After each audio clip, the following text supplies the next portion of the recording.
بسم اللہ الرحمن الرحیم، الصلاۃ والسلام علی خاتم النبیین وعلی آلہ وصحبہ اجمعین۔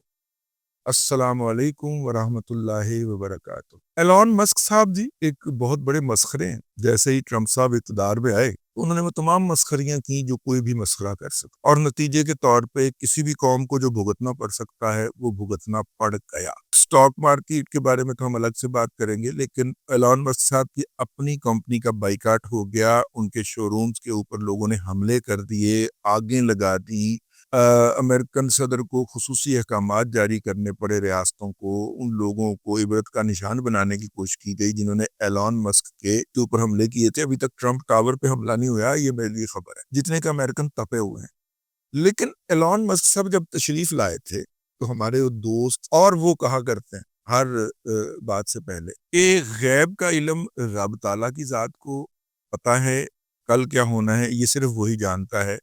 اور غیب کا علم جاننے کا دعویٰ کرنے والا جو ہے وہ مسلمان نہیں ہے۔ اور اس کے بعد پھر کہتے ہیں کہ میری کیلکولیشن کے مطابق مجھے یوں لگتا ہے، گمان یہی ہے، ٹھیک ہے، خیال یہی ہے۔ ہمارے اس دوست نے جو ہے وہ اپنے خیال کا اظہار کیا، اور خیال یہ تھا ایلون مسک صاحب جو ہیں وہ 2 مئی کو امریکہ میں اقتدار کا حصہ نہیں ہوں۔ اور جب یہ 3 اپریل کو 3 یا 4 اپریل کو ریزائن کیا تو میں نے فون کیا، میں نے کہا ادا سہیں وہ تو آپ نے تو 2 مئی کہا تھا، یہ تو اپریل میں ہی بھگت گیا۔ تو کہنے لگے کہ مطلب دوسری پریڈکشن بھی ہماری آپ کے پاس تو ہے نا۔ تو کہنے لگے میں تو بتاتا ہوں حتمی کہ اس کے بعد وہ نظر نہیں آ رہے وہاں، ٹھیک ہے۔ یہ وہی صاحب ہیں جنہوں نے کہا تھا کہ 10 اپریل کو عمران خان وزیر اعظم نہیں نظر آ رہے، عمران خان 10 اپریل کو وزیر اعظم نہیں، اس سے پہلے 8 یا 9 اپریل کو جو بھی ہوا وہ اپنی جگہ، وہ سارا نو کانفیڈنس، عدالت، وہ سارا کچھ جو ہوا وہ اپنی جگہ کے اوپر۔ ویسے آج 7 اپریل ہو گئی، کل 8 اپریل آہو، تو وہ جو کچھ ہوا لیکن وہ وزیر اعظم نہیں تھے۔ اسی طرح انہوں نے یہ پریڈکشن کی کہ جناب عمران احمد خان نیازی جیل سے باہر ہوں گے 16 مارچ کے بعد، مجھے وہ جیل میں نظر نہیں آ رہے، لیکن انہوں نے مجھے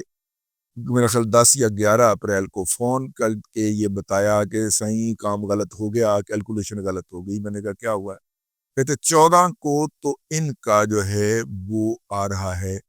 مطلب ان کا جو ستارہ ہے، حکمران ستارہ، خوبصورتی کا ستارہ کون سا ہوتا ہے؟ زورا ہوتا ہے، شاید جوپیٹر کہتے ہیں شاید،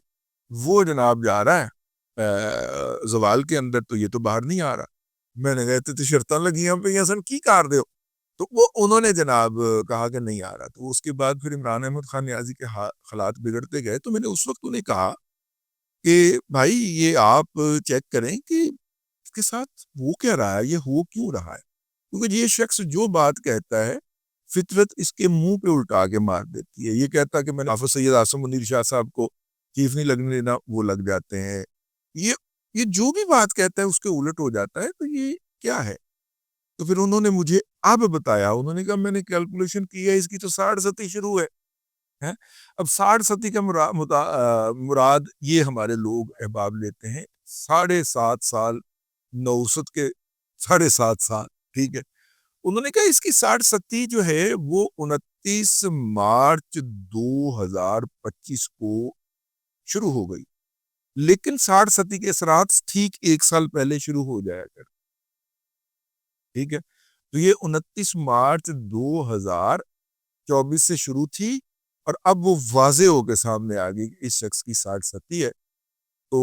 میں نے کہا کہ اس کا کیا مطلب ہے؟ تو انہوں نے مجھے بتایا تو چلتے میں آیا۔ انہوں نے کہا کہ 2 باتیں میری طرف سے اب لکھ لیں۔ ایک تو اگلے 6.5 سال اس شخص کے لیے اقتدار کا کسی قسم کا دروازہ بھی بند، 6.5 سال، یعنی اگر اس وقت عمران احمد خان نیازی کی حکومت جو ہے کی عمر جو ہے وہ 74 سال ہے، تو 6.5 سال کے بعد وہ 70.5 سال کے ہو چکے ہوں، ٹھیک ہے، یا 71 سال کے ہو چکے ہوں، اور جب ان کی 60 کا خاتمہ ہوگا۔ دوسری بات انہوں نے کہی کہ اس کے اوپر ایک اور بھی اس دوران عذاب آئے گا، یہ عوام الناس کے اجتماع میں نہیں جا پائے گا، یعنی کہ جلسہ جلوس میٹنگ ارد گرد بٹھا کے اپنے یوٹیوبروں کو ان کو جھوٹ کی خوراک دینا، اپنے ترجمانوں کو بٹھا کے ان کو کہنا کہ فلانے کی بہن کو یہ گالی دینی ہے، فلانے کی ماں کو یہ گالی دینی ہے، شوکت بسرا تم نے یہ بھونکنا ہے، اور پنسوٹے تو نے یہ کہنا ہے، یہ والا بھی یہ عوام لوگوں کے اجتماع میں نہیں آ سکے گا، یہ انہوں نے کہا ہے بھائی، میں نہیں کہہ سکتا۔ کہتے کہ یہ دو چیزیں بڑی خوفناک ہیں، نہ تو یہ جلسہ جلوس کر سکے گا اگلے 6.5 سال مجھے کرتا ہوا نظر آ رہا، نہ ہی اقتدار میں کسی بھی قسم کی اس کی واپسی ہو سکتی، ٹھیک ہے۔ اور باقی باتیں ہیں جتنی مرضی کرتے رہیں، میں نے کہا ہم بھی تو باتیں ہی کر رہے ہیں، آپ بھی تو باتیں ہی کر رہے ہیں، کہتے میں نے تو کیلکولیشن کر کے بتائی ہے کہ اس کی 60 کا آغاز ہو چکا ہے، پچھلے سال سے ہو چکا ہے، 2024 سے اب واضح ہو گیا ہے کہ اس کی 60 شروع ہو چکی ہے اور 6.5 سال اس میں باقی ہیں۔ اب آپ دیکھ لیجئے کہ کیا ہونے جا رہا ہے۔ یہ بہت اہم انفارمیشن تھی، میں نے کہا میں آپ تک پہنچاؤں، لیکن دیکھیے بات یہ ہے کہ وہ ایک شخص کو چلاتا ہے صلح کے لیے، ٹھیک ہے، معافی مانگنے کے لیے، جیسا کہ اعظم سواتی نے کہا ہے کہ میں نے ہر ایک کی منت کی، ترلا کیا معافی مانگنے کے لیے، لیکن دوسری طرف سے کوئی رعایت نہیں ملی، دوسری طرف سے کوئی ہاتھ نہیں پھڑایا گیا، جیسے اس نے کہا ہے۔ تو ایک شخص کو ایک طرف سے چلاتا ہے معافی مانگنے کے لیے، اور دوسری طرف سے دوسرا شخص روانہ کر دیتا ہے گالم گلوچ کے لیے۔ اب دیکھیے نا، اب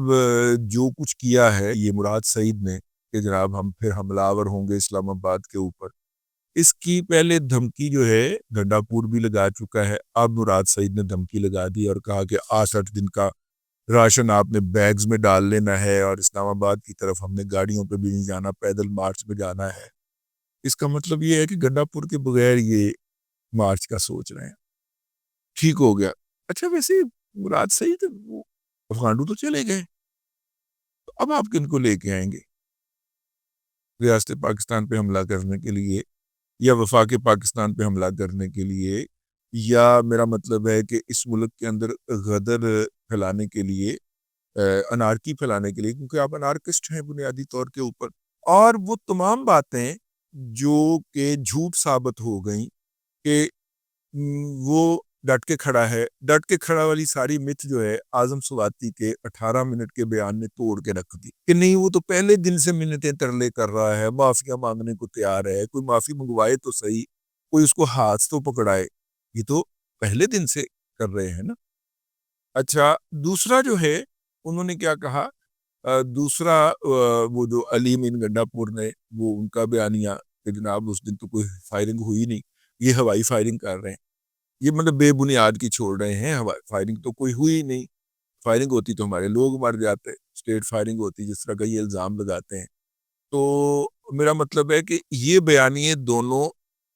اور یہ دونوں باتیں، نہ اعظم سواتی کا بیان نہ اس کا بیان، گنڈے پور کا بیان، یہ ان کا اپنا بیان نہیں، یہ اس کی ہدایات کے ساتھ، یہ اس سے مل کے بھی تو آئے ہیں نا۔ اور نمبر 2 مراد سعید جو ہے اس کا بیان ان دونوں کو ڈسمنٹل کرنے کے لیے، مراد سعید نے وہ سارے پرانے الزامات فوج کے اوپر، حافظ سید عاصم منیر شاہ صاحب کے اوپر دہرا دیے، اور اس نے تاثر دیا کہ ہم تو لڑائی، اب جنگ ہے تو جنگ ہی صحیح، ہم تو جنگ پہ ہمارا، ٹھیک ہے۔ اور انہوں نے بتایا کہ جناب اب یہ سودا بیچا جائے گا، گنڈا پور کا اور سواتی کا سودا بیچا جائے گا، دیکھیں جناب ہم نے تو اپنا بیانیہ ڈسمنٹل کر دیا، ہمارے سوشل میڈیائی عقاب جو ہیں انہوں نے، الو جو ہیں بیسیکلی سوشل میڈیائی، انہوں نے جتنے بھی بیانیے بنائے تھے ہم نے ان کی جڑ واڑ دی ہے، اور یہ جتنے بھی صدیق للی اور عمران ریاض ہیں ان کا ہم نے بیڑا غرق کر دیا ہے، ٹھیک ہے نا۔ ویسے وہ بڑے ڈیٹ ہیں، وہ دوبارہ نیا جھوٹ کے ساتھ شرطیاں نئے پرنٹوں کے ساتھ میدان میں آ جائیں گے، تو اب آپ ہمیں معافی دے دیں۔ دو پارٹیاں معافی منگن نکل پئی ہیں، ٹھیک ہے، اور مراد سعید نے اعلان جنگ کر دیا۔ دس از ایگزیکٹلی اس کی مائنڈ سیٹ کو ظاہر کرتا ہے جس کا نام عمران احمد خان نیازی ہے، کہ ایک سائیڈ سے لگانا ہے فاسٹ بولر وقار یونس لگانا ہے، اور دوسری سائیڈ سے توصیف احمد کو بال دینی ہے، سمجھ گئے نا؟ دوسری سائیڈ سے توصیف احمد کو بال دے دینی ہے، یا عبد القادر کو بال دے دینی ہے، کہ ایک سر سے سلو اور ایک طرف سے فاسٹ، وہ مینٹلی کرکٹ ہی کھیل رہا ہے اپنی طرف سے، ٹھیک ہے نا۔ تو یہ تھا، میں نے کہا کہ اس طرح سے نہیں ہے، دوسری طرفوں ہے کہ ساڑھے والا جواب ہے، ٹھیک ہے۔ اور میں نے کہا کہ پھر یہ کیا ہے؟ انہوں نے کہا یہ تڑفنی کا لفظ استعمال ہوا. یہ تڑفنی اس لیے لگی ہوئی ہے کہ وہ ملٹری کورٹ میں سویلین کے ٹرائل کا مقدمہ ہونے جا رہا ہے. میں نے کہا اگر عدالت نے یہ رائٹ اڑا دیا تو میں نے کہا کہ آپشن تو بڑے ہوتے ہیں نا پھر. تو یہ تڑفنی اس لیے لگی ہوئی ہے کہ ادھر سے اب نظر آ گیا ایک آدھ اور بھی کیس میچور ہو رہا ہے جس کے بعد موصوف نے مطلب تھپے جانا ہے یا تلے جانا ہے. ٹھیک ہے, ہاں باہر نہیں آ رہا, کارڈ ستی شروع ہوئی. اب تک کے لیے اتنا ہی, اگلے ولاگ کے اندر پھر حاضری ہوگی. اللہ تبارک و تعالیٰ آپ کو آسانیاں عطا کرے اور آسانیاں خلق خدا میں تقسیم کرنے کی توفیق عطا کرے.